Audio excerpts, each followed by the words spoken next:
Lesson number 5, collecting the follow-up cards. So we've been talking about the 5 steps to your follow-up, right? So step number 4 is all about collecting the contact cards or the contact information. And so in this lesson, we're going to cover 4 keys to collecting more cards. We're going to go over first-time gifts. I'm going to share with you a whole script, and then we're going to talk about any tips or suggestions. And at the end, we'll ask the question to raise or not to raise, have people raise their hands in the service. Okay, so 4 keys to collecting more cards. So key number 1 is your welcoming experience, right? So before you can ask someone for a card, how they're greeted in the lobby area matters. Right? And we talked about that in our first phase. In phase 1, we talked about becoming a welcoming church, right? How you greet people, using their names, opening doors for people, talking to their kids, right? Creating that loving experience matters. In fact, I think I said this last week. I was talking to a pastor who added 18 new members to his church this past month. And he surveyed them and asked, hey, what was the biggest reason why you guys came back to the church? And 11 out of the 18 people said, we came back because this was a friendly church. People actually said hello to us. And then 4 other people said, because I made friends in the church. So friendly church is one of the biggest keys to connecting guests. Number 2 is you want to provide a first time guest gift, right? And so the kind of gift you give communicates value. And I don't know if this happens to you, but there are times where when I give a gift to someone, right, I may re-gift. I'm like, whatever, no biggie. And then I send a re-gift, right? All of that, how you gift, it communicates value. And so there are 3 types of gifts. Number 1 is what we call a welcoming gift. And the goal is to help people feel like they're part of the family, right? And that's where, for example, merch attire or church, anything that has like the church logo and stuff. The goal is to help people feel like they're part of the family. Number 2 are playful or thoughtful gifts. This honestly is my favorite. So this is an example of a little jar of big thanks. So imagine every single one of those papers, someone opens it up every day and then takes a paper out and there's a verse for them. Right? This is it's a way of just kind of, or thanking them or having it's just a thoughtful gift. Like God wants to speak to you. I remember getting a card from a pastor. It was a prayer meeting and he gave out a Christmas card to everyone. And then when we opened it up, it was actually like, it was written like a Bible verse and a prayer. And it was one of the most meaningful cards that I've ever gotten, because it was a playful, but it was also a thoughtful gift. Another gift that I've seen is those stress balls. Imagine like, hey, every time life gets hard, just take a squeeze and you give them a stress ball with the church logo on it. Right. These are just things that are practical, but also playful.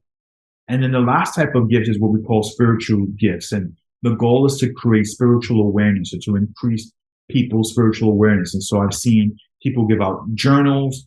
I've given out Our Daily Bread many times. Max Lucado, I'll give out his devotionals because they're easy. They're easy to read. And here's the key. When you're going to give out spiritual gifts, give gifts that are spiritually age appropriate. So what that means is that if someone is new, please don't give them a book on theology. They're brand new. I'm just trying to get them to read a verse every day. Right? So give them something simple. When I first came to faith, Our Daily Bread, I would read that. I would read the verse and a story. And it's, it would speak to me. Why? Because I was at that level. I was still drinking milk. And so you want to give people spiritually age appropriate gifts. So we talked about first time guest gifts as the second key. Key number three to collecting more cards is what we call the law of reciprocity. And what that simply means is that you give the gift first. And when you give first, people feel incentivized to give back, right? I'm here to serve you, right? If I don't get your contact info, that's okay. Maybe I'm just laying some seeds now. Maybe I'm just watering something someone else started. But at the end, my goal is to serve you not to get you to serve the church. And so the law of reciprocity, give the gift first, help people feel cared for and loved. I would give gifts at the parking. When people park, if they're new, I typically would have a tent outside. You're here for the first time, come say what's up at the tent. Here's some refreshments, something for the kids. Here's your gift. I'm not even asking for the card yet. In the service, I'll ask for the card, before they leave, but I just want to bless people first. Here's the fourth thing. This is called push versus pull, and this is this, and I learned about this in technology, and what push versus pull simply meant was when it comes to push, the responsibility is on me, the pastor, to push information to the guest. When it comes to pull, it means that the responsibility is on the guest to go get information.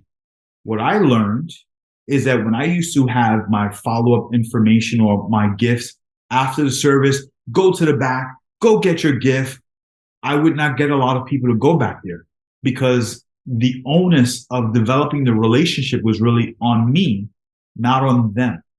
And so when I say push, what I mean is, hey, I am going to do whatever I can to make it easier for you to get the contact information or whatever you need. So what that means is during the service, I started to give the gift in the service. So if this is your first time, hey, here's the gift. Just raise your hand and one of our ushers will give you a gift. You don't have to go to the back. You don't have to worry about whether your kids are going to be sitting in the children's space by themselves. We're going to give you the gift right in the service. And then we would ask for the card when the ushers pass, the offering basket around, or if you have an offering basket at the end. But think of it this way. When it comes to push, the responsibility lays on us, the church folks. When it comes to pull, the responsibility lays on the person. And so when it comes to first time guests, I want to hold the responsibility. So I would give the gift out in the middle of the service, when we were doing announcements.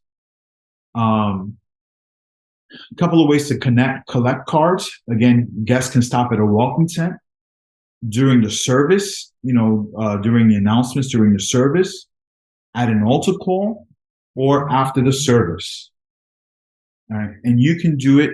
I would literally do it. I would do all four just because I want to make sure I don't miss someone. But start with one, and that way you can work your way up. And now this part is probably the most important part is the host script. Like if I'm a host, what do I say? So this is what I would typically do as a host. I'd come up after worship, I'd welcome everyone. Hey guys, welcome to our church. Welcome to such and such church. By the way, we've got some special guests in the building. That's step number 3. I would welcome the first time guest. Do me a favor. If you're here for the first time, I just want to welcome you. Thank you so much for joining us. Then I would introduce the gift. I'd say something like, hey, and if you're here for the first time, man, we've got this amazing gift for you. And whenever I introduce the gift, I want to frame the gift. I want to help people understand why this gift is valuable. I remember a couple of years ago, I heard this woman do it. She did a fantastic job. They were giving out, they gave out like this bag and it had a whole bunch of things and cups and mugs, but it also had a devotional in it. And then she quickly said, hey, and inside, you've got all these great stuff. Inside, we've got this devotional. And let me just say that this devotional has helped my family. About a year ago, my son got arrested. My husband had a heart attack because of it. We were in some really difficult situations. And every morning I would wake up and read this devotion and it got us through a difficult situation. And we decided we wanted to gift every single one of our first time guests with this gift.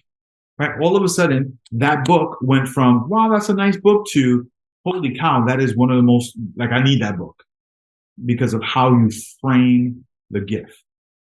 So you introduce the gift and then you say, hey, but I've got this dilemma, right? So we've got this gift. We want to give it to all of our guests, but we got this problem. We don't know who's here for the first time. Can you just do us a favor? If you're here for the first time and you love this gift, just raise your hand and one of our ushers or one of our information team members will get it to you. So we ask them to identify themselves. We introduce the dilemma. We say, hey, if you're here for the first time, raise your hand. And then we give instructions about the connection card. So we'll say, hey, so, you just received this gift. Everything in the bag is yours except for this one card. The purpose of this card is so we can stay connected with you. So do us a favor.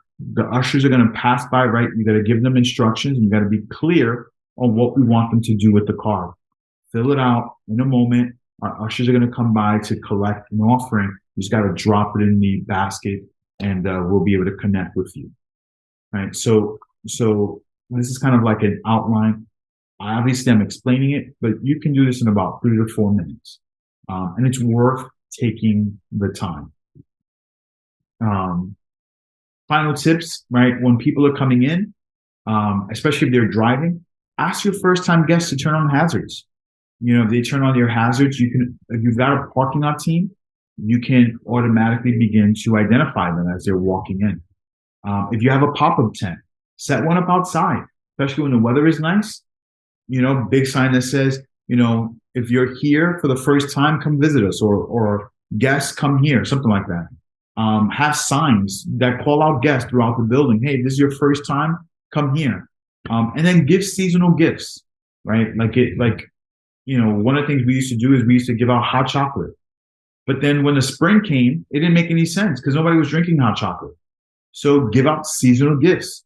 We started to give out mugs, not mugs. I'm not even sure what this is called, but like a water jar like this. But stuff that was a little bit more summery or springy or just refreshing over Christmas. We'd wrap the gift up like it was a Christmas gift, right? Let what you give to be seasonal. Let it be a gift that means the most. And then lastly, to raise or not to raise. I hear this all the time. Should people raise their hand? Our first time guests don't want to raise their hand. People don't want to, and I hear that all the time. Here's the two things. One, don't project your personal emotions on others. And you don't know what other people are going to feel or respond. But number two, use the data. Right. So I had been told for many years, if you ask people to raise their hands, it's going to be a nightmare. But what I noticed is the way we set up the gift, people were raising their hands. They were like, hey, I want the gift. I'm here for the first time. And we ended up getting more connection cards.